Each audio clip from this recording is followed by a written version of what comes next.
wabarakatuh. Yang kami hormati Ibu dosen pengampu mata kuliah Asesmen Pendidikan Anusia Dini, yaitu Ibu Dr. Neni Muhyudin, MPD, serta teman-teman sekalian yang kami banggakan.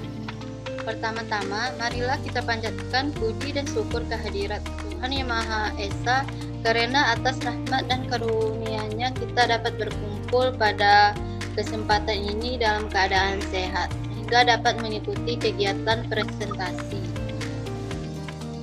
Pada kesempatan ini, kami dari kelompok 5 yang beranggota 5 orang. Yang pertama yaitu Rizky Kurniawati sebagai moderator, yang kedua yaitu Riza Anggriani, yang ketiga yaitu Restu Triamri, yang keempat yaitu Fatiza Apriliandipa, dan yang terakhir yaitu Indah Kaironisa. Pada kesempatan kali ini kami akan mempresentasikan materi yang berjudul Teknik Wawancara dalam Asesmen Siswa Sekolah Dasar kelas 1 dan kelas 2. Nah, di sini kami akan menjelaskan beberapa poin penting yang berkaitan dengan teknik wawancara.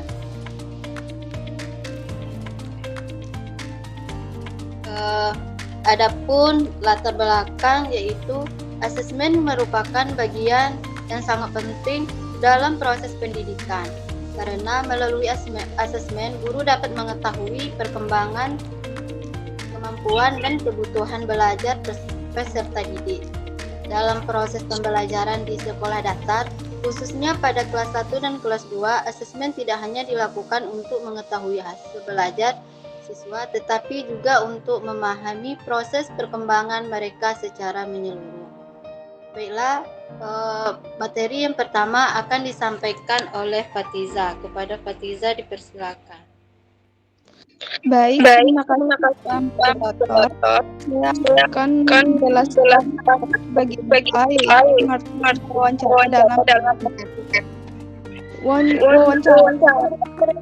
teknik pengumpulan data digunakan dalam pendidikan. Melalui wawancara, guru dapat memperoleh informasi secara langsung dari responden mengenai berbagai hal yang berkaitan dengan perkembangan dan proses belajar siswa. Wawancara adalah teknik pengumpulan data yang dilakukan dengan cara melakukan tanya jawab secara langsung antara peneliti atau pewawancara dengan responden untuk memperoleh informasi yang dibutuhkan. Wawancara dapat dilakukan secara terstruktur maupun tidak terstruktur tergantung pada tujuan dan kebutuhan pengumpulan data. Sementara itu, menjelaskan bahwa wawancara adalah percakapan dengan tujuan tertentu yang dilakukan oleh dua pihak, yaitu pewawancara yang mengajukan pertanyaan dan responden yang memberikan jawaban atas pertanyaan tersebut. Dalam dunia pendidikan, wawancara digunakan sebagai salah satu teknik asesmen untuk mengetahui kondisi belajar siswa secara lebih mendalam. Baik, sekian penjelasan dari saya kembalikan kepada moderator. Terima kasih Fatiza. Materi yang kedua yaitu wawancara dalam asesmen akan dijelaskan oleh Riza. Kepada Riza dipersilakan. Antara lain sebagai berikut. Yang pertama, mengetahui perkembangan anak secara menyeluruh.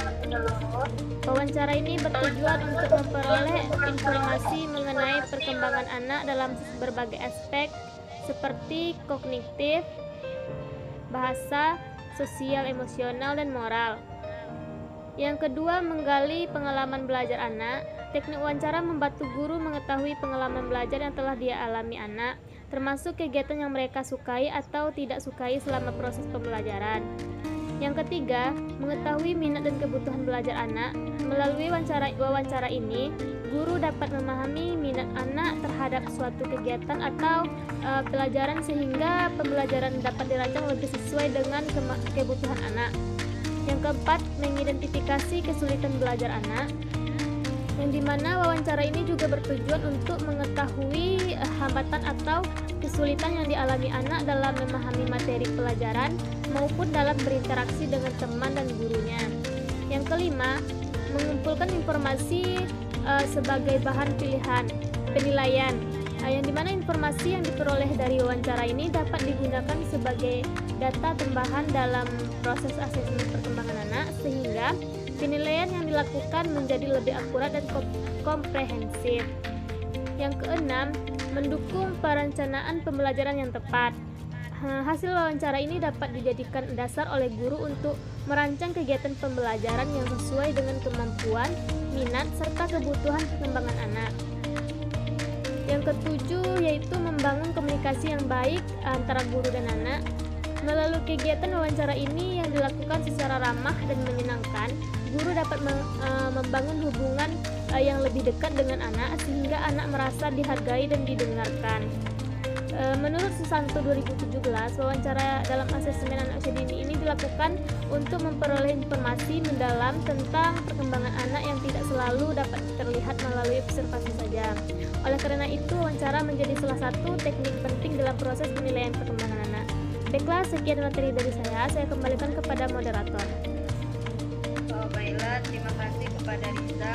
Materi selanjutnya akan yaitu jenis-jenis wawancara dalam asesmen akan dijelaskan oleh Restu kepada Restu.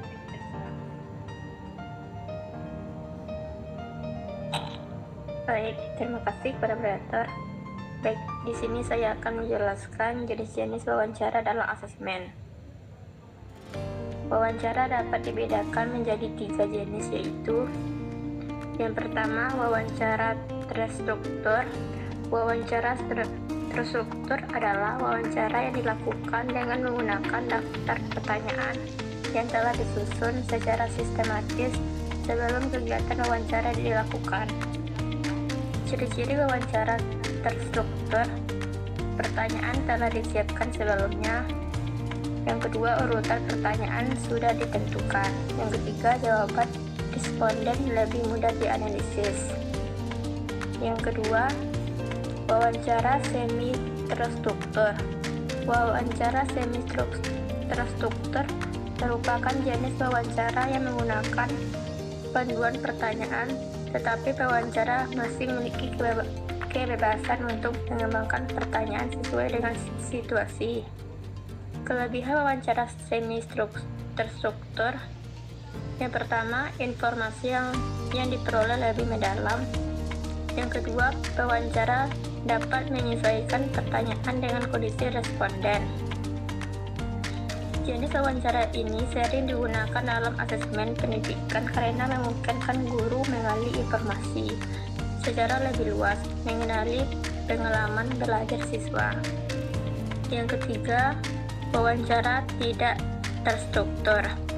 Wawancara tidak terstruktur adalah wawancara yang dilakukan tanpa menggunakan daftar pertanyaan yang baku. Wawancara hanya memiliki topik pembahasan tertentu. Ciri-ciri wawancara tidak terstruktur: yang pertama, pertanyaan bersifat fleksibel. Yang kedua, percakapan berlangsung secara alami. Yang ketiga, pewawancara dapat mengali informasi secara lebih bebas. Jenis wawancara ini biasanya digunakan untuk memahami perasaan atau pengalaman siswa dalam kegiatan belajar.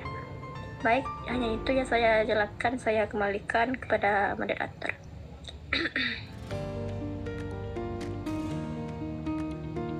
Baik, terima kasih Restu. Selanjutnya yaitu D, cara penyusunan panduan wawancara, yaitu yang dijelaskan oleh saya sendiri. D, cara penyusunan panduan wawancara.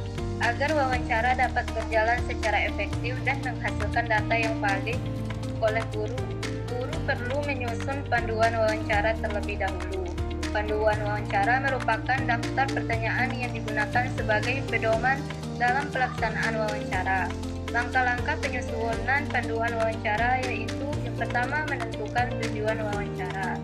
Sebelum kita melakukan wawancara, guru harus menentukan tujuan wawancara terlebih dahulu. Misalnya untuk mengetahui kesulitan membaca siswa. Yang kedua yaitu menentukan responden, di mana responden ini dapat berupa siswa, orang tua, atau guru. Dan yang ketiga yaitu menentukan topik pertanyaan.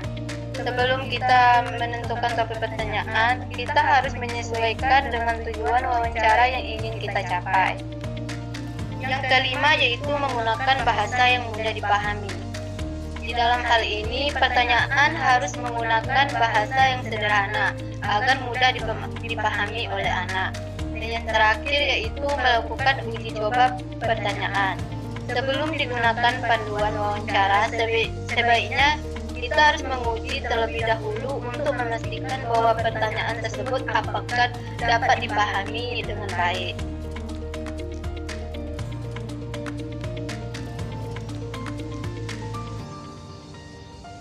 Sekian dari penjelasan materi kelompok kami. Apabila terdapat kesalahan, kami minta maaf. Wassalamualaikum warahmatullahi wabarakatuh.